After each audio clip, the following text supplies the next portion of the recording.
శ్రీ గురవే నమః. శ్రీమత ఏకైక గురువు ఆధ్యాత్మిక సామ్రాజ్య చక్రవర్తి శతాధిక గ్రంథకర్త హిందూ జ్ఞానధర్మ ప్రదాత సంచలనాత్మక రచయిత త్రైత సిద్ధాంత ఆదికర్త శ్రీ శ్రీ శ్రీ ఆచార్య ప్రబోధానంద యోగేశ్వరుల వారి దివ్యమైన ఆశీస్సులతో ప్రబోధ సేవా సమితి హిందూ జ్ఞాన వేదిక మల్లాపూర్ హైదరాబాద్ శాఖ వారి ఆధ్వర్యంలో నరసింహనగర్ కమ్యూనిటీ హాల్లో శ్రీకృష్ణ జన్మాష్టమి వేడుకలు ఘనంగా ప్రారంభించబడ్డాయి.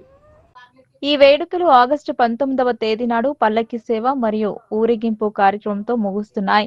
ఉప్పల్ నియోజకవర్గ ఎమ్మెల్యే బండారు లక్ష్మారెడ్డి శ్రీకృష్ణ మండపం వద్దకు వచ్చి కృష్ణాష్టమి వేడుకలు ప్రారంభం చేయడం జరిగింది. వారితో పాటు Meerpet housing board 4th ward corporator Jariputhula Prabhudas మరియు మాజీ కార్పొరేటర్ శ్రీనివాస్ రెడ్డి ఇతర నాయకులు పాల్గొన్నారు. ఈ కార్యక్రమంలో త్రైత సిద్ధాంత భక్తులు, కాలనీ ప్రెసిడెంట్, ప్రజలు, ఇతర రాజకీయ నాయకులు పాల్గొన్నారు. నిర్వాహకులు అతిథులకు త్రైత సిద్ధాంత గ్రంథములు అందించడమైంది.